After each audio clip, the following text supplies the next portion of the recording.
함수도 아까 수함수 논했었죠. 수함수는 독립변수와 종속변수 간의 관계가 수함수이듯이 공급함수도 마찬가지 동일하게 하셔야 되는데, 영향을 주는 거를 우리는 뭐라 그런다? 독립. 영향을 받는 거를 종속. 근데 우리가 아까 수요함수에서는 종속변수를 영향받는 걸로 수요량을 잡았듯이 공급함수니까 이 공급량이 종속변수가 되는 겁니다. 그래서 이제 종속변수를 이렇게 잡아 놓으셔야 되고, 노란색. 요거를 이제 종속변수를 잡고 해당 지하를 잡은 다음에 여기다가 영향 미치는 이제 원인이 독립변수겠죠. 독립은 종류가 많겠지. 많은 것 중에 이제 뭐가 있어요? 생산자들은 이제 이윤을 극대화하는 게 목적이니까 본인이 판매하고자 하는 해당자와 가격에 영향을 가장 많이 받으면서 공급량을 결정하게 될 거예요. 근데 여기다 이것만 영향 주는 것이 아니라 공급자들은 생산비도 중요하죠. 그죠? 물건을 만들어야 되니까 생산 원가가 중요합니다. 생산 요소를 구매해야 되겠죠. 그 생산 요소 가격 제시하는데 이따가 구체적으로 논하고, 기술을 영향 미칠 것이고 공급자 미래에 대한 예상 등등등등이 영향을 많이 미칠 거야. 근데 이거 똑같이 이거를 크게 몇 개로 나눠요? 크게 두 개로 나누죠. 뭐하고 뭐? 가격과 나머지. 나머지들 뭐라 그래요? 가격 이외 요소. 그럼 가격 이외 요인은 얘네들은 일단은 뭐라고요? 일단은 불변. 불변이란 말은 이제 고정시킨 것이고 뭐만 변하는 거야? 가격만 변하는 거지. 그 가격만 변한다고 가정하면 가격 독립변수 하나, 종속변수 하나니까 1:1 관계가 성립이 됐지. 가격과 공급량의 관계를 우리가 당연히 자연스럽게 뭐라 그런다? 공급법칙. 공급법칙을 통해 뭐를 도출하라? 공급곡선. 여기까지가 이제 우리가 얘기하는 공급량의 변화고, 여기까지 기준을 삼아서 분석한 다음에 이제는 일단은 불변이라 가정했던 가격의 요소들이 얘네들이 이제 변하기 시작하죠. 얘네들이 여기 공급량에 영향 줬을 때에 가격에 의한 공급량의 변화와 나머지 요소에 의한 공급량의 변화를 비교하는 내용이 공급량의 변화와 공급의 변화가 됩니다. 수요 법칙과 이런 건 잘 안 나오는데 거기 공급 법칙은 체크해 놓으셔야 되죠. 공급 법칙은 지문으로 종종 나오죠. 여기도 공급 법칙 보신 것처럼 다른 모든 조건이 일정하다고 가정했다는 것은 가격만 변한다고 가정하는 거야. 그럼 공급 법칙은 가격의 변화 방향과 공급량의 변화 방향이죠. 가격이 상승하면 어떻게 될까요? 생산자들은 공급량을 증가시키지. 왜 증가시킬까요?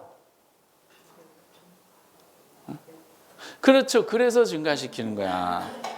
우리가 소비자들이 물건을 구매하는 목적은 효용을 극대화하는 게 목적이라 그랬죠. 근데 공급자들은 생산하는 목적이, 이 공급자들은 이윤을 극대화하는 게 목적이에요. 근데 가격만 변하고 나머지는 일정하다 그랬잖아요. 만약에 A자를 공급하는데 A자와 가격이 상승했어. A자와 가격이 처음에 1,000원이었어요. 근데 공급자들이 A자를 만들려면 뭐가 발생해요? 생산비가 발생하지. 생산 요소 가격. A자와 생산비가 만약에 500원이다라고 한번 가정해 보세요. 그럼 하나 생산할 때마다 얼마 돈을 벌어? 500원 돈을 벌겠죠. 500원 원가로 만들어서 판매 가격은 1,000원이니까 하나 팔 때마다 500원의 이윤을 번다라고 생각하시면 돼요. 근데 공급 법칙은 가격만 변하지 나머지는 고정이라 그랬잖아. 생산비가 고정인 상태에서 제품 가격이 1,000원짜리가 1,500, 2,000원, 3,000원 계속 올라가. 그럼 벌써 판매할수록 그 뭐예요? 이윤이 점점 많이 벌죠? 그러니까 이때다 그래서 생산량을 늘리는 거지. 이 생산량이 늘어나는 방향은 두 가지가 있어요. A자를 생산했던 기존 업체들이 돈을 벌기 위해서 생산량을 늘리는 것이고, 또 하나는 뭐냐면은 항상 시장은 경쟁이니까 A자가 돈 많이 버네. A자를 생산하기 위한 경쟁 기업들이 시장에 진입을 해요. 그 어떤 물건의 가격이 올라가면은 기존 생산자들의 생산량 증가와 경쟁자들의 생산량 증가로 양이 늘어나는 거야. 반대로 가격이 하락하잖아요. 제품 가격이 점점 1,000원이었다가 900원, 800원 계속 떨어지면 점점 이윤이 줄죠. 그럼 파이가 작아지기 때문에 경쟁업체들은 시장을 막 떠나기 시작하다가 나중에 제품 가격이 400원 돼버리잖아요. 원가에도 미치지 못하지. 그럼 생산을 중단하게 돼요. 그러다 보니까 가격 하락하면은 공급량이 감소할 수밖에 없어요. 뭐 이런 논리예요. 그럼 가격의 변화 방향과 공급량의 변화 방향이 지금 같은 방향, 반대 방향이에요. 같은 방향이죠. 이처럼 가격과 공급량과의 정해관계, 정 플러스라는 것은 동일 방향이고 얘는 비례관계를 말하는 거죠. 그래서 이 공급법칙 자체를 그대로 알아두세요. 가격 상승, 공급량 증가, 가격 하락, 공급량 감소. 동일 방향이니까 정의관계라 그러고 이거를 같은 방향으로 비례관계다라고 얘기가 되는 겁니다. 이거를 그림으로 그려봤더니 이런 우상향 형태 모양이 나오는 거죠. 그 그림이 보니까 모양은 우상향. 아까 수요곡선은 어떤 모양이었어? 우상향이었죠. 가격 상승, 공급량 증가. 가격 하락, 공급량 감소. 이런 세 점을 연결하면은 이런 우상향 형태의 공급곡선이 나온다. 그래서 우상향에 체크해 놓으셔야 돼. 기출해 보면 공급곡선 모양을 우하향이라고 나온 적도 있어요. 수요는 우하향, 공급은 우상향. 이렇게 이제 가벼운 마음으로 이제 체크하시면 되실 것 같아요. 특별한 내용은 없고, 그래서 그런 다음에 이제 첫 번째 유명한 주제가 등장하죠. 교재 보면 이제 페이지 30페이지 보면은 유명한 공급량의 변화하고 공급의 변화가 이제 등장하게 되어 있는 겁니다. 이거 이렇게 만들었구나. 공급량의 변화, 공급의 변화 똑같죠. 공급량의 변화는 얘가 공급 법칙이야. 공급 법칙 그대로 구현한 것이고 대신에 공급의 변화는 공급 법칙이 아니에요. 이거. 그래서 이제 동일한 내용이죠. 그럼 여기는 이제 공급량이 변했어, 안 변했어요? 공급량이 변했지. 원인이 뭐 때문에 변한 거야? 가격 때문에 변한 거죠. 기존의 가격 수준에 해당되는 공급량이었는데 가격이 올라갔더니 공급 법칙이 작동해서 양이 늘어나고 가격 하락했더니 공급량 줄어서. 공급량이 변화가 일어난 원인은 뭐 때문이다? 역시 해당자와 가격이 변한 거죠. 해당자 가격이 변해서 어떻게 공급량의 변화를 표현했냐면은 동일한 공곡선상에 존재하는 A, C, B 있죠. 곡선상의 점이 이렇게 이동해가지고 양의 변화를 나타냈죠. 그러니까 동일 곡선상에서 무슨 이동? 점의 이동. 이걸 아까당 수요량의 변화처럼 똑같이 생각하시면 돼요. 그럼 공급의 변화는 반대로 가격이 고정이죠. 가격이 고정임에도 불구하고 공급량이 변했어, 안 변했어요? 공급량이 변했지. 제품 가격이 똑같다 하더라도 생산비가 하락하면 기존보다 양을 더 많이 늘릴 거 아니야. 그렇죠? 그러면은 가격 이외에 얘는 똑같아. 가격 이외에 다른 요인이 변해서 나타나는 공급량의 변화. 이거 우리가 뭐라 그러자? 공급의 변화. 다만 가격은 그대로 상태에서 공급이 증가되려면은 우리 어쩔 수 없이 곡선 자체가 얘가 우측으로 이렇게 이동해서 표현하죠.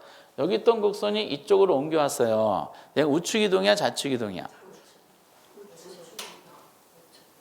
우하고 좌 뭔지 아세요? 이쪽이 오른쪽이고요. 이쪽이 그러니까 기준을 딱 삼아서 바라보는 시각에서 보는 거예요. 이쪽이 우측, 이쪽이 좌측 이렇게 우측으로 이동하면은 이게 양이 여기에 제로거든요.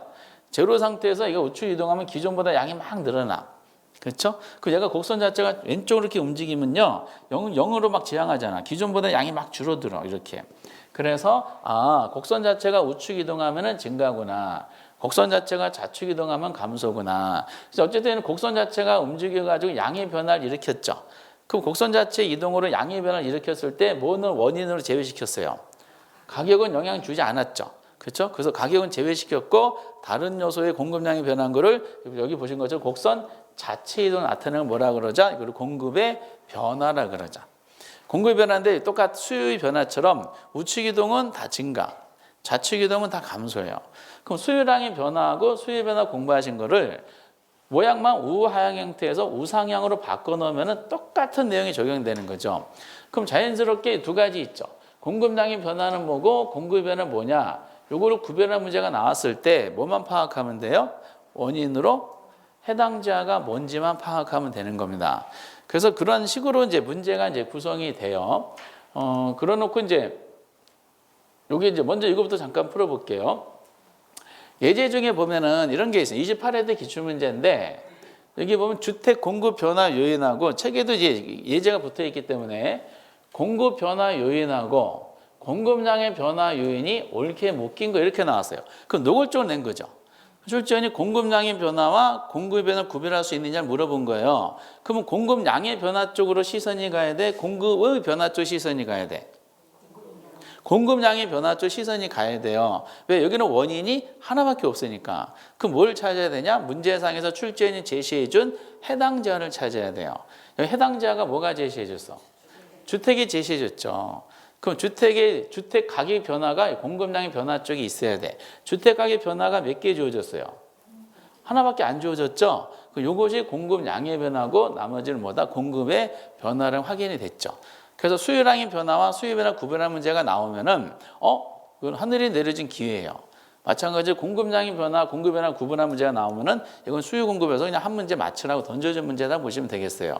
그래놓고 이렇게 한 다음에 그럼 곡선 자체를 움직이게 만드는 공급 변화 요소가 뭐가 있을까? 이 수요만큼 많이 나오진 않는데 이 가끔가다 나오니까 이제 우리가 약간 공부해 주셔야 돼요. 그러면은 역시 공급의 경우에 가장 중요한 게 생산비예요, 생산비. 물건을 만들어야 되니까 생산 요소 가격이 하락하면은 생산비가 하락했지. 가격은 그대로야. 생산비가 하락하면은 이윤을 많이 벌겠죠. 그럼 더 많이 생산해야 돼요. 가격은 그대로야. 그럼 곡선 자체가 어느 쪽 움직여? 우측 움직여. 근데 여기는 퉁쳐서 생산 요소 가격 했지만은 우리 시험은 구체적으로 생산 요소에 대해서 설명해 주죠. 경장에서 말하는 생산품을 만들 때 중요한 3대 생산 요소가 있어요. 토지, 노동, 자본 이렇게 돼 있어요. 그래서 시험 문제가 주택 공급을 하는 데 있어서 토지가 주어져. 토지 가격이 하락했다 이렇게 주어져요. 그럼 건설회사 입장에서는 생산비가 하락한 거지. 그래서 매입을 해야 되니까. 그러니까 이런 공급이 증가야 감소야? 증가. 그리고 이제 비슷한 개념으로 건설 원자재 가격 하락이 주어진 적이 있었어요. 건설 원자재 나오면서 이것도 공급이라는 게 느낌이 오죠. 원자재 가격 하락, 공급이 증가. 그리고 우리가 이제 토지 노동이니까 이렇게 나왔었죠. 부동산이 자꾸 이런 게 나오는데 건설 노동자 임금이 하락했대. 이것도 생산 요소 가격이 하락한 거지. 그렇죠? 그 자본은 건설회사가 부동산 지려면 건설하려면 돈이 필요하잖아. 돈 필요하면 대출 받아야 되겠죠.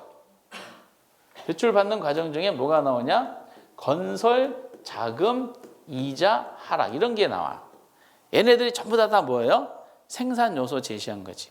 생산 요소 가격이 하락하는 거 이렇게 나오시면 되는 겁니다. 그리고 이거 말고 또 하나 잠깐 나오는 게 요거죠. 기술 수준. 기술 향상되면은 더 많이 생산하겠죠. 그럼 나머지 상식이야. 해당 재화 가격이 하락이 예상된대. 그럼 우리가 이제 가격 변화에 대한 예상인데 아까 수요랑 똑같이 하면은 예를 들어서 가격 상승이 예상이 돼요. 아직 가격이 변하지 않았죠. 상승이 예상되면 수요는 어떻게 된다 그랬죠? 수요는 증가되지. 소비자들은 오르기 전에 미리 살려고 그래요. 그 공급자들은 어떻게 될까? 공급은 증가할 감소할까? 감소하겠지. 그렇죠? 공급자들은 오른 다음에 팔려고 물건 다 회수하게 돼 있어요. 반대로 가격이 하락이 예상이 되죠. 미래에 대한 기대감. 하락이 예상되면 수요는 어떻게 될까? 감소하겠지. 공급은 어떻게 될까요? 공급은 증가되겠지. 하락이 예상되는 물건을 갖고 있는 부동산 소유자는 어떻게 되게요? 환장하겠지. 더 떨어지기 전에 그 물건을 막 시장에 쏟아붓게 돼 있어요. 그러면 여기서 보시다시피 앞으로 어떻게 될 것이다라는 변화에 대한 예상이 있어요. 예상은 소비자다 공급자다 하기 때문에 예상 부분은 수요자 공급자들한테 이렇게 동시에 타격을 주죠. 다만 동시 타격받은 소비자 공급자들의 의사결정은 서로 정반대로 하게 됩니다. 파는 사람 입장과 사는 사람 행동이 다르기 때문에 라고 보시면 돼요. 그래서 공급의 경우는 공급도 대체재 보완제가 있는데 대체재 보완제 공급적은 보지 마시고 간단하게만 정리하시면 돼요. 그렇게 강력한 내용은 없어요. 그래서 공급의 경우는 오른쪽에 교재 보면 예제가 잠깐 있는데 그 예제에 대해서 그 예제도 깨졌구나. 책이 그 예제를 여러분들이 한번 풀어보셔가지고 내용을 만들어 보시기 바랍니다. 그러면서 가장 어렵게 나온 문제가 이거죠. 이게 부동산 시장에서 주택 공급선을 우측으로 이동시킨 요인에 해당되는 똑같은 질문입니다. 곡선을 우측으로 이동시켰다 그랬죠. 얘는 공급량의 변화야, 공급의 변화야? 공급의 변화지.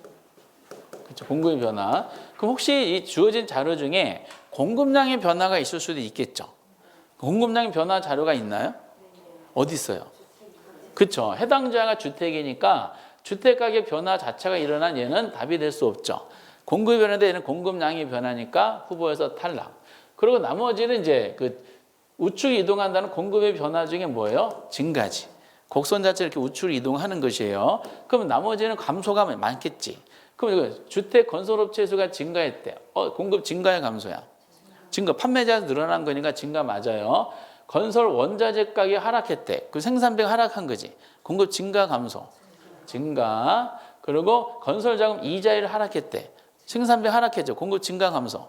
증가. 새로운 건설 기술 개발에 원가가 절감되대. 증가. 건설용 토지가 생산비죠. 생산비가 이거는 생산비가 올라간 거야. 이건 감소. 그럼 정답 몇 개? 하나, 둘, 셋, 네 개니까 여기서는 보기 중에서는 3번 네 개가 되겠네요. 이렇게 나오는 게 공급의 경우에 최고의 난이도가 되는 겁니다. 이거 푸실 수 있겠어요? 예. 네, 지금 혼란스러워 뒤집박죽 돼가지고 여기까지가 해서 수요 공급에 대한 기본적인 지식을 이제 잡아놓고요. 요즘에 이제 대세가 뭐냐 균형이더라고. 그럼 이제 시장에서는 수요자 공급자들이 서로 따로따로 만나가지고는 뭐요 물건을 거래할 수가 없겠지. 그래서 두 소비자 생산자 시장이 만나야 돼요. 만나서 합의를 일어나야 되는데 합의점 우리가 뭐라 그런다고요? 균형이라 그래. 그래서 내용을 보다 보면은 시장에서 소비자들은 가격에 대해서 이러한 행동을 보이고 있어요. 이쪽은 잘 안 지워지는구나. 그리고 공급자들은 시장에서 가격에 대해 공급자들은 이러한 행동을 보이겠지. 그러니까 이때는 이제 횡축이 수요만 그리면 수요량이 그려지고요. 공급만 그리면 공급량이 그려져요. 그 교재에 나온 게 균형의 결정부터 해야 되는데 두 소비자 생산자 시장을 만나야 돼요. 만나면 같이 그려야 된다 그랬습니다.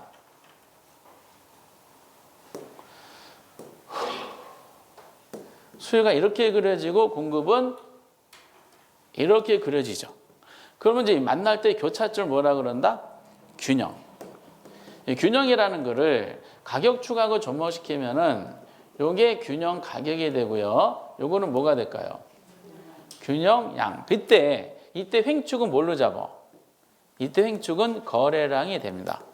수요만 그리면은 수요량, 공급만 그리면은 공급량, 같이 그리면은 거래량을 하셔야 돼. 그럼 가격추가 만나는 요것이 균형 붙여온 다음에 요 균형 가격이라 그러고 와 글자가 여기만 안 써지네. 균형 상태에서는 소비자가 구매하고자 하는 소비자 가격하고 공급자가 판매하고자 하는 생산자 가격이 있죠. 소비자, 생산자 가격이 서로 어때요? 같아요. 사고자, 팔고자 가격이 똑같은 지점 어디서가? 균형 상태고 요것도 양축이죠. 양. 이거는 구매자가 소비자 구매하고 수요량하고 공급자가 판매하고자 하는 공급량 두 가지 서로 어떻다? 같아요. 어쨌든 이렇게 이제 연결시켜 주셔야 되는데 그 균형이라는 것은 뭐냐면은 가격 이외에 이게 가격축입니다. 가격 이외에 다른 요소가 영향 주지 않는 한 변하지 않는 안정적인 상태를 균형이라 그래요. 그러면 만약에 이 X제가 거래되는 시장이다. 그럼 오로지 뭐에서만 움직이는 질서야? 가격에 의해서만 움직이는 시장 질서다 그러면은 균형점 변한다 안 변한다? 이 X제가 오로지 가격에 의해서만 움직이는 시장이에요. 그럼 균형점 변할까요? 안 변할까요? 안 변해. 다시 균형이라는 것은 가격 이외에 다른 요인이 영향을 주지 않는 한 변하지 않는 안정적인 상태를 균형이라 그래요.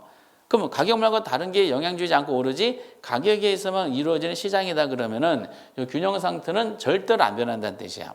그럼 반대로 가격에 다른 요소가 영향을 주면은 균형은 변해요. 균형이 변하면 뭐하고 변하냐? 균형 가격도 변하고 균형 거래량도 변하게 돼 있어요. 우선은 이제 균형의 이동을 하기 전에 균형의 결정에 대한 내용이 교재에 이제 32페이지에 나와 있는 것인데 그러면 가격 말고 오로지 가격만 변하면은 왜 균형 상에서 변하지 않는가 봤더니 이 균형 가격보다 가격이 높게 형성되는 경우가 있을 수가 있다 그랬죠. 그럼 여기 P2다 한번 가정해 보면은 그 균형보다 높게 형성된다는 것은 공급자가 욕심부린 거죠. 그럼 균형보다 높게 형성되면 공급 법칙에서 공급량은 늘어나겠죠. 수요 법칙에서 수요량은 줄어들 거 아니에요. 균형보다 높은 가격 수준에서는 수요가 많아요, 공급이 많아요. 공급이 더 많은 상황 우리가 뭐라 그런다? 초과 수요라 그래, 초과 공급이라 그래요. 초과 공급이라 그래요. 그럼 시장이 초과 공급 상태가 되면 공급자들은 안 좋죠. 이만큼 생산을 했는데 팔리는 건 이밖에 안 팔리니까 초과 공급량만큼이 재고가 돼요. 재고품을 생산할 때 원가가 회수가 안 되면서 재고품을 관리하는 쓸데없는 비용이 추가로 발생하다 보니까 기업 경영에 악영향을 미쳐요. 이거를 인식하고 있는 공급자들은 야, 우리가 지나치게 높은 가격 책정했네. 소비자 만나가지고 가격을 내려줄 테니까 구매를 해주십시오라고 부탁하겠지. 가격이 스스로 내려가. 그럼 다시 구매력이 회복이 돼서 다시 어디로 돌아가요? 균형으로 다시 이게 돌아가게 돼 있어요. 이게 시장의 힘이야. 근데 균형보다 만약에 가격이 낮게 형성이 돼 있어요. 그러면 균형보다 낮게 형성되면은 수요 법칙에서 수요량은 늘어나겠죠. 공급 법칙의 공급량은 줄어들어요. 균형보다 낮은 가격 수준은 뭐가 더 많아요? 수요가 공급보다 많은 상황을 우리가 뭐라 그런다? 초과 수요라 그래요. 그럼 초과 수요가 되면 소비자들 좋아요, 나빠요? 나쁘지. 왜냐 소비자 입장에서는 소비자들이 원하는 물자가 충분히 공급이 안 되는 거잖아. 그러니까 생활이 불편한 거죠. 그러니까 생산이 안 되니까 어쩔 수 없이 공급자 만나서 생산 좀 해달라. 그럼 우리가 조금 더 높은 가격 지불할 생각이 있으니까 그 다시 가격 회복되면서 공급량도 회복되고 수요량 줄면서 다시 어디로 돌아가? 균형으로 돌아가. 그래서 오로지 가격에 의해서 움직이는 시장 질서다 그러면은 일시적으로 초과 공급하고 초과 수요가 나타났다 하더라도 시장 힘이 작동해서 다시 어디로 돌아간다? 균형으로 돌아가게 됩니다. 그래서 변하지 않는 안정적인 상태다라고 얘기가 되는 거죠. 그럼 균형이 이게 자체의 결정이야.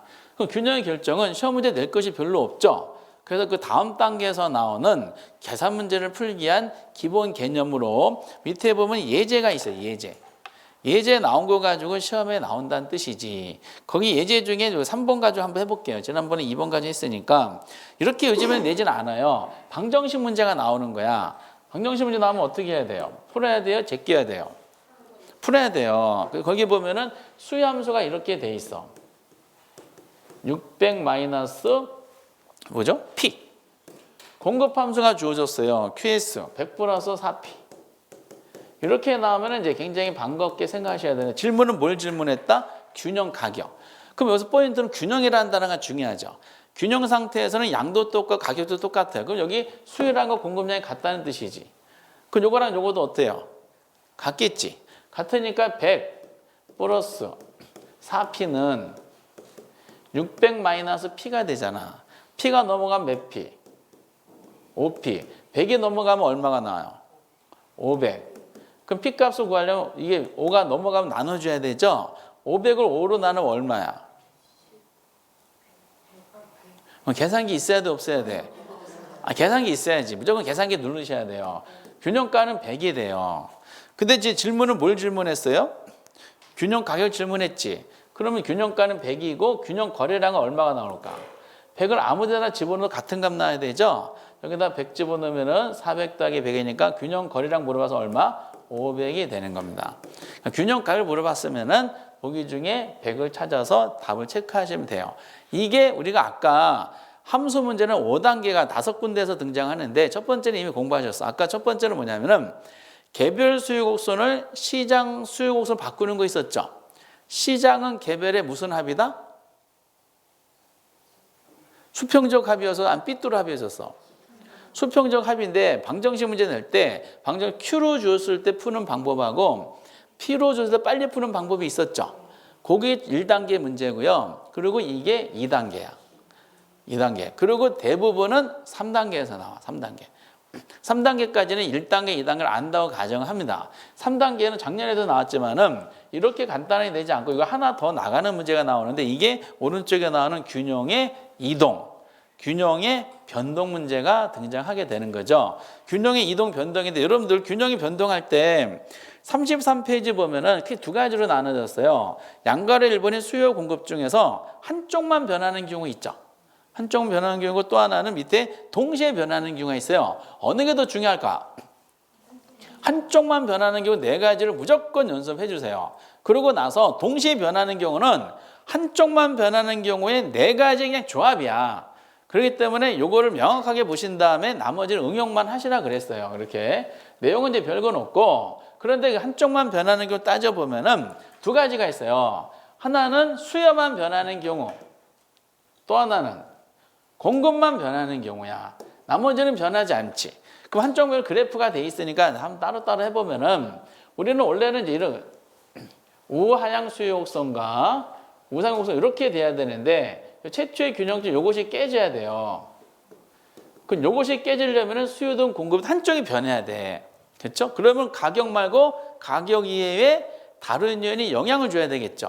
그럼 다른 요인 영향이 곡선 자체가 어떻게 돼? 우측 좌측 움직일 거 아니야. 근데 여기는 1번과 2번을 보면은 전부 다 C네. 1, 2, 3, 4입니다. 1번은 공급이 변하지 않는 거죠. 공급이 변하지 않는 상태에서 수요만 증가한 거. 그 곡선이 얘가 어느 쪽 움직여? 우측으로 이렇게 움직이는 모습이 보이죠. 그럼 새로운 균형점이 여기니까 가격은 상승, 거래량은 증가. 요 말이 그대로 나온 것이고, 반대로 두 번째는 이제 공급은 그대로인데 수요가 감소했어요. 그럼 곡선 어느 쪽 움직여? 좌측 움직이면 여기 새로운 균형점 여기 생겼지. 기존보다 가격은 하락, 거래량은 감소. 이렇게 돼서 가격 하락, 거래량 감소. 이렇게 나오는 거야. 이걸 손으로 자꾸 그리셔가지고 내 걸 만들어 주셔야 돼요. 그런데 여기다가 이제 반대로 수요는 변하지 않았어요. 수요는 그대로 상태에서 이제 이게 뭐가 변하는 거야? 공급만 변하는 거야. 공급이 증가됐네. 아까 논했던 생산비가 하락했다든지 기술이 향상됐다든지 공급자 수가 늘어났다든지 이렇게 막 논점이 삼죠. 공급이 증가하는 곡선 자체가 얘가 움직여야 되죠. 어느 쪽 움직여? 이게 우측으로 이렇게 움직여야 되죠. 그 우측 움직이면 새로운 균형점 여기 생겼지. 가격은 하락, 거래량은 가격 하락, 거래량 증가. 반대로 공급이 감소했어. 그러면 생산비가 올라갔다든지 기술 수준이 퇴보됐다든지 판매자 수가 줄어들었다든지 막 이렇게 나와요. 그러면 공급이 감소해서 곡선 자체로 이렇게 움직여요. 새로운 균형점이 생겼지. 가격은 상승, 거래량은 이것을 머릿속에 이렇게 가져주시고 책에 나온 그래프를 우측 좌측 움직여서 균형의 이동점을 살펴보시면 돼. 요걸 두 가지로 나와. 작년에 두 개가 다 나왔는데 이걸 지문으로 내는 경우가 있고 뭐다? 지문 내는 경우가 있고 그걸 계산으로 나와. 어느 게 더 편하냐? 지문이 편하긴 하겠죠. 그런데 이거를 이제 많이 풀어보셔야 되는데 이거 말고 이제 동시에 변하는 경우야. 동시에 변하는 경우는 이제 네 가지 케이스가 있어요. 수요하고 둘 다 증가하는 경우, 둘 다 감소하는 경우, 그래서 나머지 두 개는 서로 반대. 수요 감소, 공급 증가, 수요 공급 감소. 서로 반대 방향 움직이는 경우. 그러니까 경우수가 총 네 가지가 있어요. 네 가지의 경우수마다 그 안에 다시 세부적으로 하나, 둘, 세 개로 나눠져요. 1, 2, 3번 나눠지는데 그럼 4 곱하기 3이니까 총 몇 가지 현상이냐? 총 12가지 현상이 나타나요.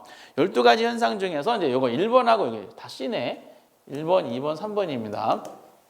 그럼 여기서 이제 보면 둘 다 변하는데 둘 다 변했을 때 예를 들어 1번 같은 거 보면은 수요는 증가했죠. 어느 쪽 움직였어? 곡선 어느 쪽으로? 우측으로. 공급이 증가돼. 얘도 어느 쪽 움직였어? 얘도 우측 움직였어요. 둘 다 우측을 움직였는데 주어진 문제 중에서 둘 다 변했는데 어느 게 더 크다 작다고 표현하는 경우가 있어요. 어느 게 더 크게 변했다? 그럼 여기 보면은 수요 증가가 공급 증가보다 큰 경우 이렇게 이게 제시가 된 거죠. 그럼 이거 그림으로 그려보면 아마 이렇게 되는데 우하향 수요 곡선과 우상 공곡선 이렇게 돼 있고요. 만나는 교차점에 의해서 균형가하고 균형 거래량 이렇게 나왔어요. 근데 지금 보신 것처럼 수요가 증가하니까 어느 쪽 움직여요? 우측으로. 공급도 증가는 어느 쪽 움직여요? 우측. 다만 수요 증가 폭보다 작게 증가해야 되지. 요만큼 증가하면 이게 새로운 균형점이야. 그럼 가격은 어떻게 됐어? 가격은 상승, 거래량은 증가. 그 가격 상승, 거래량 증가가 나온 거지. 근데 이 가격 상승, 거래량 증가가 앞에 네 가지 중에 몇 번하고 똑같아요? 1번하고 똑같지. 그럼 결과적으로 뭐냐면은 둘 다 변했죠. 변하고 뭐가 더 크다 작다고 표현이 나오면 뭐만 생각하라? 크게 변한 걸 생각하시면 돼요. 그럼 수요 증가가 공급 증가보다 커. 그럼 뭐만? 수요 증가. 아까 전에 그 수요만 우측으로 움직였던 가격상 거래량 증가. 반대로 수요 증가보다 공급 증가 얘가 더 커. 그럼 뭐만 생각하시면 돼? 공급 증가. 공급 증가만 생각하면 되니까 아까 전에 몇 번째 해당돼? 세 번째 해당이 되죠. 그럼 공급만 증가되면 가격은 하락, 거래량 증가 이렇게 되지. 반대로 밑에 둘 다 감소했어. 수요 감소가 공급 감소보다 커. 뭐만 생각하시면 돼? 수요 감소만. 그럼 이제 아까 2번이잖아. 그럼 가격은 하락, 거래량 감소. 반대로 공급 감소보다 수요 감소보다 공급 감소가 더 커. 그 여기만 생각하시면 돼. 그럼 가격은 상승, 거래량 감소. 아까 몇 번째? 네 번째 해당이 되는 거죠. 그래서 결국 1, 2, 3, 4번의 조합이 얘네들이야. 그런데 이거를 문제를 낼 때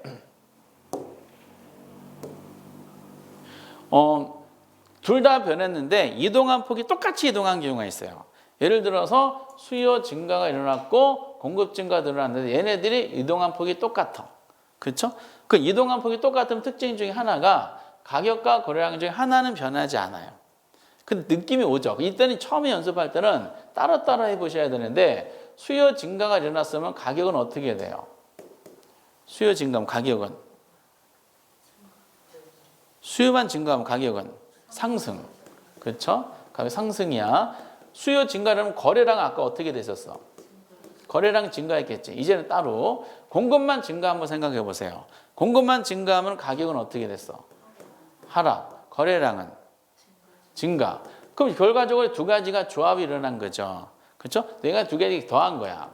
더했으면 수요가 증가든 공급 증가든 거래량은 어떻게 돼? 거래량은 증가하니까 거래량은 반드시 상승합니다. 반드시 증가를 해요. 대신에 가격은 방향만 얘네들 크기가 똑같다 그랬잖아. 똑같기 때문에 어떻게 되겠어? 플러스 효과랑 마이너스 같으니까 서로 뭐다? 쌤. 그래서 얘네들이 같은 방에 움직였는데 이동한 폭이 똑같으면요. 그때는 양은 반드시 변하는데 이때는 가격이 변하지가 않습니다. 이렇게. 이런 시각으로. 그래서 어쨌든 이제 이렇게 둘 다 변하는 경우는 많이 안 나오다가 최근에 2년 연속 나왔거든요. 그때는 어느 게 더 크다 작다는 것만 살펴주시면 돼요. 이거는 이제 지문을 연습해 보셔야 됩니다. 이렇게. 그래서 기출에 많이 나온 걸 한번 잠깐 보면은 결국 이제 33페이지 내용을 이런 식으로 연습해 보셔야 돼요. 그 딱 보세요. 다 기출 지문인데 여기 보면은 우하향 수요곡선과 우상 공곡선을 갖는 이렇게 나왔죠. 그럼 이 조건이 왜 주어졌냐면은 수요와 공급곡선이 반드시 우하향, 우상향하진 않아요. 그래서 요 조건이 주어지면은 머릿속에서 이 모양을 가지고 연습하라는 뜻이에요. 그러면 딱 보시다시피 공급은 불변이고 수요가 증가해서 뭐만 생각하시면 돼? 수요 증가. 아까 몇 번이야? 1번. 그럼 가격은 어떻게 됐을까? 상승. 거래량은 맞다 틀렸다? 맞게 되는 거지. 그 2번 보세요. 똑같은 조건에서 수요는 불변이고 공급이 증가했대요. 그럼 한쪽만 변한 거죠. 그럼 뭐만 생각하시면 돼? 공급 증가. 그럼 아까 1, 2, 3, 4번 중에 몇 번이냐? 3번. 그럼 공급만 증가하면 가격은 하락, 거래량은 증가. 이것도 맞지. 시험 수준 이 정도야. 3번에 보면 이제 둘 다 변했어요. 수요가 감소했고요. 공급은 증가했어요. 둘 다 변했으니까 크기를 잡아야 되죠. 근데 수요 감소가 공급 증가보다 크대. 어느 게 더 크게 변했어? 수요 감소가 더 크게 변했지. 그럼 뭐만 생각하시면 된다? 수요 감소. 아까 1, 2, 3, 4 몇 번이야? 2번이 수요만 변한 게 두 번째. 수요가 감소하면 가격은 하락, 거래량 감소. 가격은 하락? 맞네. 거래량 감소인데 증가로 돼 있지. 이게 틀리게 되는 거지. 푸실래요? 제끼실래요? 이거 훨씬 더 낫지. 뭐보다 훨씬 더, 민법보다 훨씬 낫지 않아요? 민법 어떻게 나와? 수요가 감소했는데 얘가 악이다. 그리고 수요 감소 행위가 뭐 과실로 했다. 대리 꼈다. 막 이렇게 복잡하게 했는데 이거는 이제 감소만 나왔어요. 이건 X. 그리고 이제 4번도 보면은 수요 증가가 공급 감소보다 작대. 수요는 증가했고요. 공급은 감소했어요. 보다 작대. 그럼 수요 증가가 더 커요? 공급 감소가 더 커요? 공급 감소. 그죠? 수요 증가가 공급 감소보다 작으니까 얘가 더 크게 변한 거야. 그럼 1, 2, 3, 4번이 몇 번? 4번이야. 4번인가 공급이 감소했으니까 가격은 상승하고 거래량은 감소. 맞아요? 틀려요? 맞아요. 이게 최근 수준이죠. 또 하나 보면은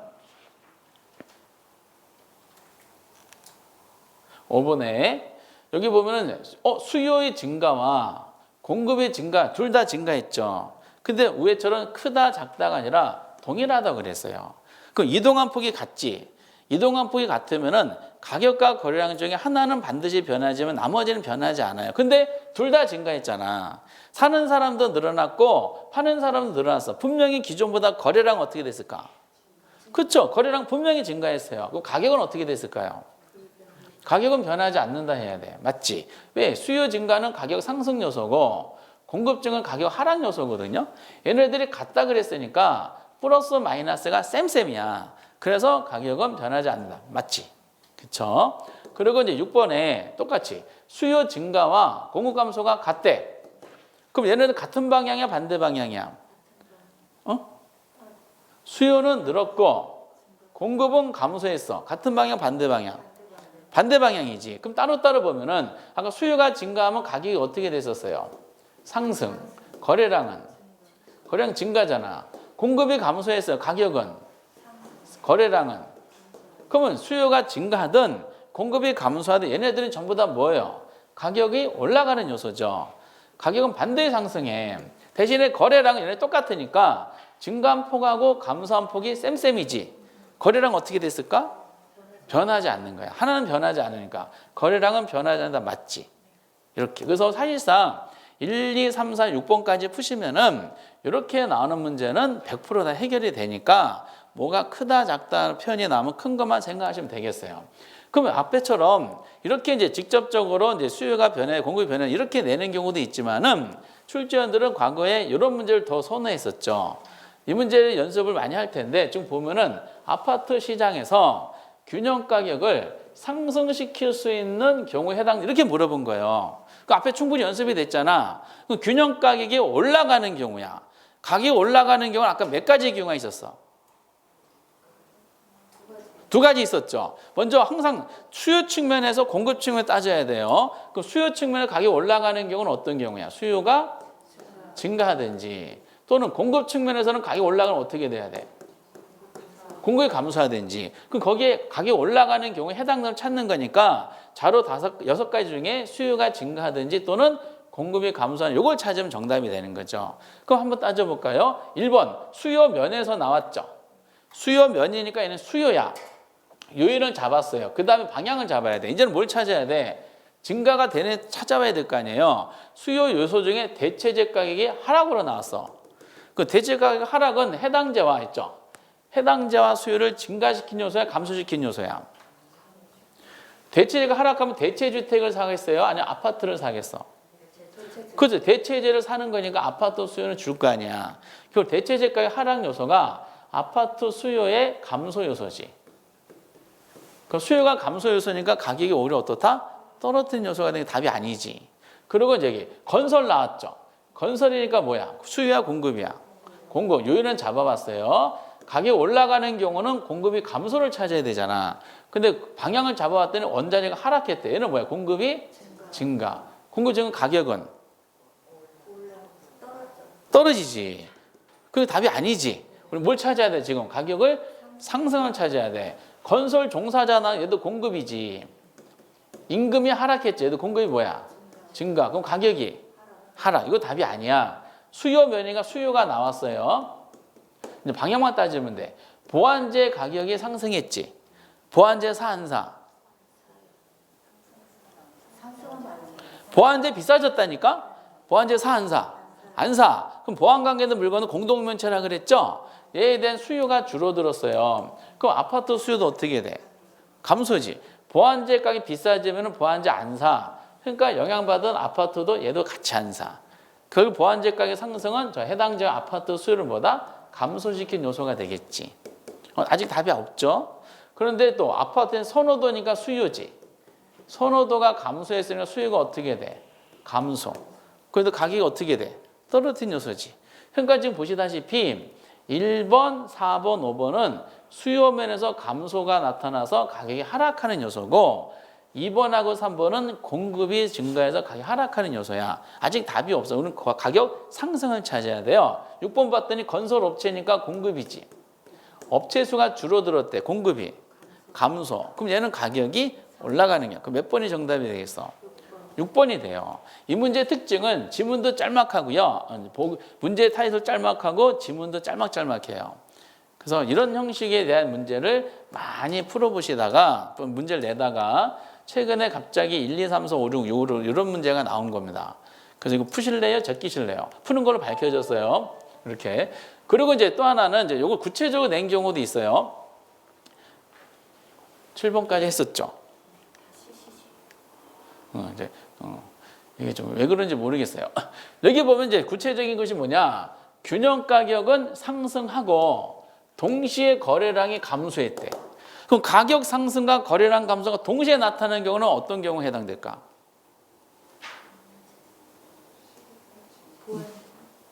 아니, 우리가 이제 균형의 이동, 균형 가격과 균형 거래량이잖아요. 그 머릿속에 이렇게 잡아놓고 요 균형점이 깨지는 경우를 말하는데 균형 가격은 올라갔고 동시에 거래량이 줄어드는 경우야.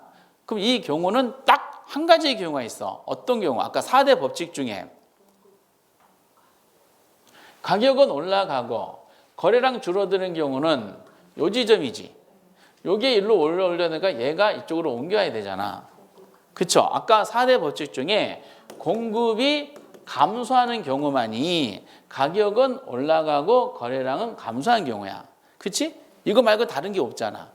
결국 이 문제를 딱 읽는 순간에 연습이 많이 되신 분들은 앞으로 많이 되실 거니까 이거는 공급 감소를 찾는 거구나 라고 떠오르시면 돼요. 그 공급 감소가 떠오르면은 여기 보기 중에 수요적인 측면이 나온 거 있겠죠. 1번의 수요 면에서 답이 보자마자 X. 선호도 5번도 답이 보자마자 X. 구매 3번도 구매니까 답이 X. 그러니까 1번, 3번, 5번은 답이 아닌 거지.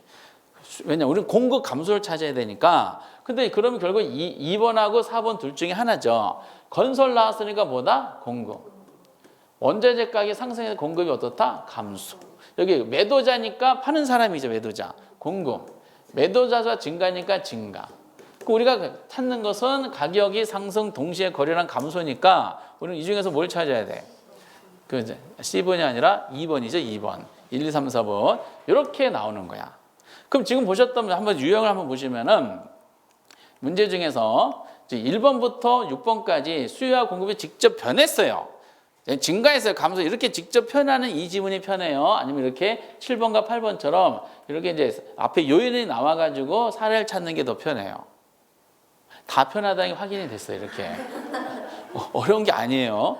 와, 이렇게 하니까 목이 아프다. 목이 아파. 이렇게 하니까. 그리고 이제 이거를 우리가 또 계산 문제가 나와요. 일단 기출문제 할 때 계산 문제 쏟아져 나오는 느끼실 텐데 가장 많이 나오는 게 균형의 이동에서의 방정식 문제야. 그럼 여기 딱 보면 이게 딱 보자마자 계산 문제 안 하시는 분들 무조건 제끼지 마시고 제발. 수요 공급은 좀 제끼지 마세요. 제낄 거 투자로 쏟아져 나오니까. 그럼 여기 딱 보면은 공급량이 3P로 고정이 되어 있고요. A적의 수요함수가 1200 마이너스 P에서 1600 마이너스 P로 변했다 그랬어. 지금 뭐가 변한 거야? 수요가 변한 거야? 공급이 변한 거야? 그렇죠? 공급은 3P로 이제 변하지 않았고 지금 뭐라고 나왔냐? 수요함수가 QD1에서 QD2로 변했다 그랬지. 수요가 변한 거야 지금. 그렇죠? 그러면은 균형 가격의 변화를 물어봤어요. 그럼 이거를 계산 문제 풀기 전에 직감을 한번 보도록 하겠어요. 그러면 여기서 수요가 이렇게 변한 거잖아. 지금 직감적으로 얘는 수요가 증가한 것 같아요? 수요가 감소한 것 같아요? 증가한 것 같지. 상수가 1200에서 1600으로 늘어났으니까 수요가 기본적으로 많아진 거예요. 그럼 수요가 증가하면 가격이 어떻게 됐었어요? 가격이 상승했었지. 그렇죠? 그럼 당연히 수요가 증가한 거 인식이 되면 가격의 변화를 물어봤으니까 가격은 무조건 올라가야 돼. 가격이 올라가야 되는데 가격이 하락한다는 1번하고 3번하고 변하지 않는다는 5번은 논리적으로 안 맞으니까 답이 될 수가 없는 거예요. 그럼 순식간에 계산 문제 풀기 전에 오지선다가 맷지선다가 됐어요. 이지선다가 돼버린 거야. 이렇게 2번 아니면 4번 둘 중에 하나지. 50이 마음에 들어요? 100이 마음에 들어요? 2번과 4번은 정답 지문의 통계가 거의 비슷해가지고 이건 찍어드릴 수 없네. 어쩔 수 없이 마음에 드는 거 찍으셔야 되는데 100이 마음에 드시나 봐. 어쨌든 근데 이거를 그냥 우리가 계산해봐야 되죠. 그 아까 전에 우리가 균형의 결정을 한번 계산 문제 해봤었죠. 그러면 이 균형 상태에서는 이퀄이기 때문에 수요랑 공급량 같고 소비자, 공급자 가격도 똑같아. 근데 여기는 균형이 변하니까 균형을 두 가지를 비교하셔야 돼. 변하지 않았던 최초의 균형. 최초의 균형은 변하지 않은 공급하고 얘를 먼저 이퀄로 만들어두고 그럼 최초의 균형을 잡아놓고 여기서 이게 변했으니까 다시 변하지 않은 공급하고 얘를 또 이퀄로 만들어서 새로운 균형을 만들어야 돼요. 기존 균형 만들고 새로운 균형 만든 다음에 그 차이가 논하는 거죠. 그럼 그 최초의 균형 한번 보세요. 그럼 요거랑 여기 이퀄로 만들어야 돼요. 공급 함수가 3P잖아. 그렇죠? 그럼 요거하고 요것이 어떻다는 거야? 같은 거지. 그럼 요거랑 요거도 어떻게 돼요? 같겠지. 그 이퀄로 만들면 되지. 3P는 1200 마이너스 P죠. P 넘어가지. 몇 P? 4P지. 1200이지. P 값은 얼마 나와? P 값은 300이네. 최초의 균형가 300 나왔어요. 이제는 이제 했으니까 다시 변화가려는 수요랑 요걸 또 이퀄로 만들어야 되지. 그럼 요거랑 똑같으니까 또 어떻게 만들어야 돼? 1600 마이너스 P는 3P지. 넘어가면 4P지. 1600이니까 P 값을 4로 나눠주면 되죠. P 값은 얼마 나와? 400. 아까 4번 맞네. 그러면 가격이 최초 균형가가 300에서 새로운 균형가 400을 변했죠. 얼마 변했어요? 100이 상승했다는 확인이 됐죠. 거래량 어떻게 됐을까? 거래량은 집어넣으면 되죠. 최초의 균형가 300을 변하지 않는 공급에다 집어넣으면 돼요. 300 집어넣으면 거래량 최초의 균형가 얼마? 900. 그리고 이제 새로운 균형 가격 400을 여기다 또 400 집어넣으면 되죠. 그러면 거래량 얼마야? 1200. 그럼 만약에 거래량 변화 물어봐서는 거래량 어떻게 됐을까요? 900에서 1200 됐으니까 300이 어떻다? 증가했구나라고 확인이 되는 겁니다. 이런 식으로 해가지고 이런 26회에 나왔던 예제가 했지만은 이 문제가 엄청 나와 있어요. 엄청. 그래서 우리가 계산 문제 중에 꼭 풀어야 될 방정식 문제가 요겁니다. 이렇게. 아까 5단계 5군데에서 나오는데 1단계, 2단계 있고 이게 3단계가 아주 제일 많이 나오는 시험 주제다. 이렇게 생각하시면 되실 것 같아요. 그래서 균형에 대한 논리가 이렇게 두 번째 큰 주제로 요즘에 대세죠, 대세. 이렇게 정리를 한번 잘 해보시고 어떻게 이거 푸실 수 있겠어? 푸실래요? 제끼실래요? 풀어요? 자꾸 하시면 돼. 자꾸 하시면. 그 패턴이 동일하기 때문에 다만 요즘 약간 응용에 나오는 경향이 있어요. 이 문제 그래서 균형의 이동은 기출문제 나온 것만 모아다가 계속 반복 학습하시면은 그 패턴이 보이다 보니까 그렇게 어렵지는 않습니다. 여기까지가 이제 우리가 논하는 균형의 이동이고 기초 수업 때 이거 여기까지 한번 해봤었어요. 근데 수요 공급의 꽃은 여기까지가 아니라 그 35페이지 보면은 탄력성이라는 게 있어요. 탄력성. 탄력성. 탄력성은 이제 오늘 뭐 이것저것 복잡해가지고 탄력성은 이제 뭐냐면은 원래 학문적인 개념 여기는 안 나와 있지만 이렇게 이해하시면 돼요. 탄력성은 앞에서 논했던 독립변수라는 게 있어요. 독립변수는 자극이었어요? 반응이었어? 자극이었어. 영향 주는 자극입니다. 얘 독립변수의 변화율이야. 변화율이다 보니까 얘는 퍼센티지로 설명이 되거든요. 그리고 종속변수. 종속변수의 변화율이에요. 종속변수는 반응이야. 그래서 자극에 대한 반응, 이거를 우리가 뭐라 그런다? 탄력성이다라고 얘기가 됩니다. 그럼 탄력성은 지금까지 공부하신 거랑 좀 달라요. 지금까지 공부하신 것은 주로 뭘 공부했냐? 방향을 공부해서 방향. 예를 들어서 여러분 수요 법칙을 한번 볼게요. 수요 법칙이라는 것은 가격하고 수요량이 서로 같은 방향이었나요? 반대 방향이었나요? 수요 법칙은 가격과 수요량이 같은 방향, 반대 방향. 반대 방향이잖아. 가격이 상승하면은 수요량은 감소하고 가격이 하락하면은 수요량은 증가했죠. 얘네들은 서로 반대 방향이 있었어요. 그런데 탄력성은 방향이 아니라 방향에다 플러스 크기를 논하는 거야. 크기이기 때문에 변화율과 변화율 요걸 가지고 크기를 논해요. 어쨌든 잠깐 보시고 그러면은 이제 이게 어떤 취지를 가지느냐? 예를 들어 보면은 갑이라는 회사가 있어요. 갑이라는 회사가 이제 물건을 팔아서 이윤을 추구하고자 하는 회사인데 갑이라는 회사의 주력 상품이 두 개가 있어요. A 재화가 있고 B 재화가 있다면 가정해 보시기 바랍니다. 그럼 두 주력 상품에 대해서 마케팅 부서에서 2022년 대비 2023년에 가격을 책정하려고 그래요. 그 마케팅 부서에서 지금 시뮬레이션 돌려보는 게 두 제품 가격을 전년 대비 A 제품 가격을 10% 올리고자 하고요.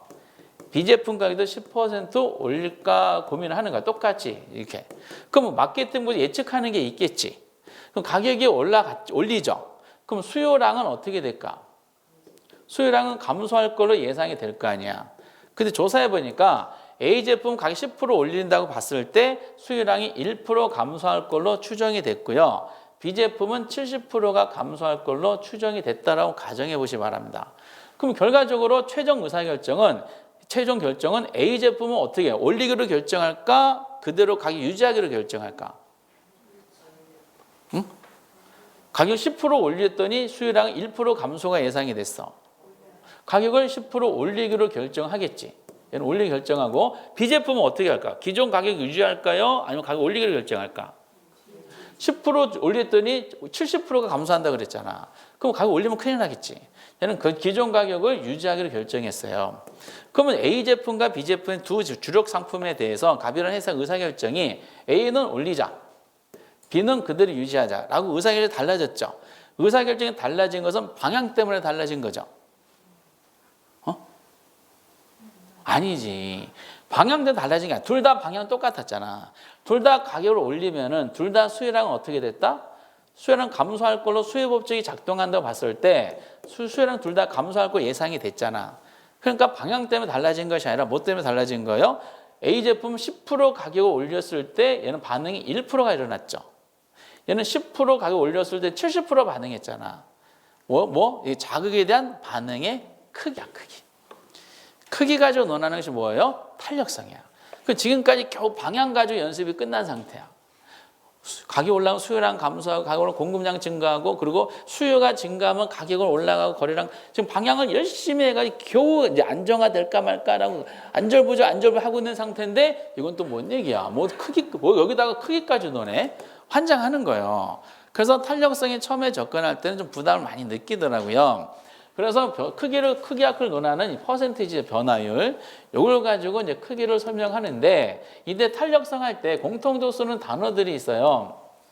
용어들이 이제 뭐냐면은, 똑같이 쓰니까 한번 볼게요.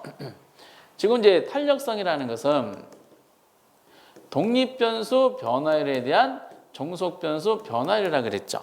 그렇죠? 그럼 얘는 나누기야, 나누기. 그럼 나누기를 판단하는 의사결정이 숫자 뭐가 있을까? 나누기를 판단하는 의사결정. 그렇죠. 나누기는 무조건 1이 기준이잖아.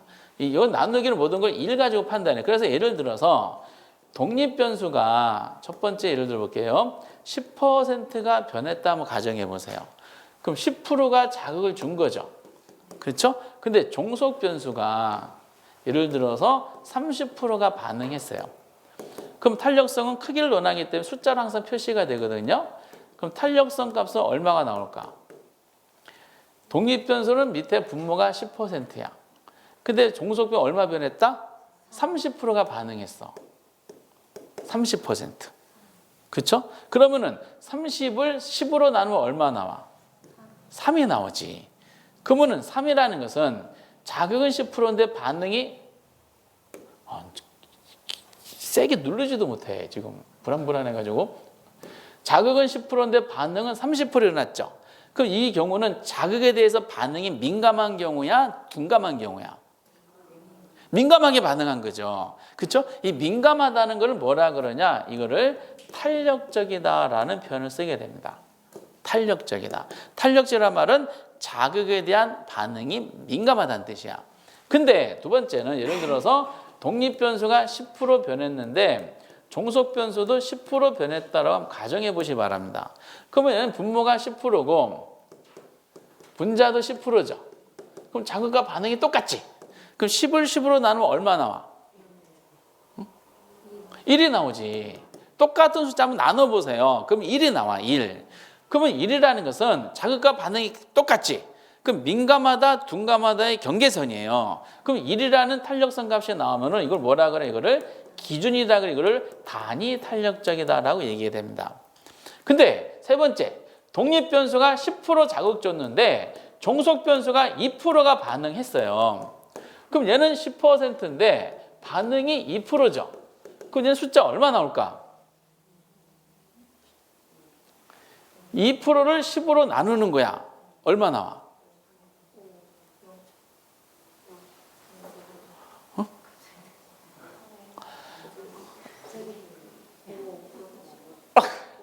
오? 나누기는요. 여러분 나누기는 계산기고 누르세요. 여러분 나누기가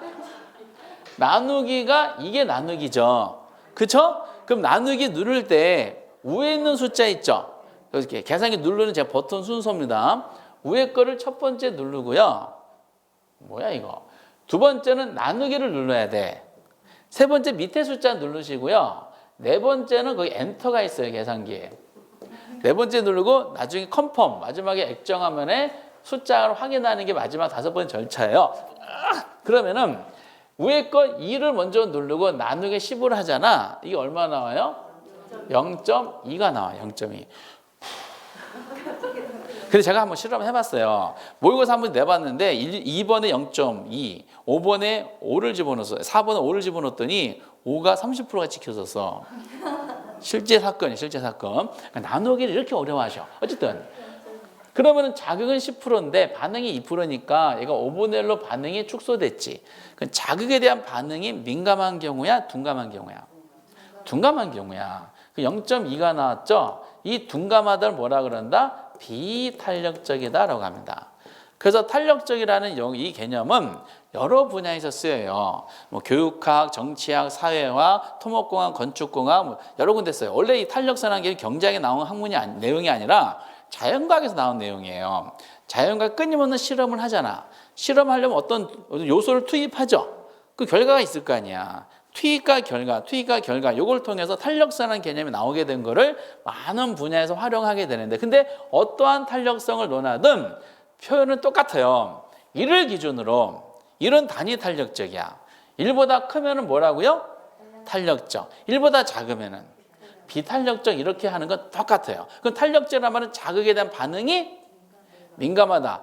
비탄력 자극에 대한 반응이 둔감하다는 거야. 그러면은 모든 탄력성의 종류를 가리지 않고 이 표현은 다 똑같이 표현하는데 그럼 우리가 탄력성 종류는 무궁무진한 게 있어요. 무궁무진한 게 독립변수하고 종속변수에다가 어느 거를 대입하냐에 따라서 탄력성의 종류는 무한대로 있다 보시면 돼.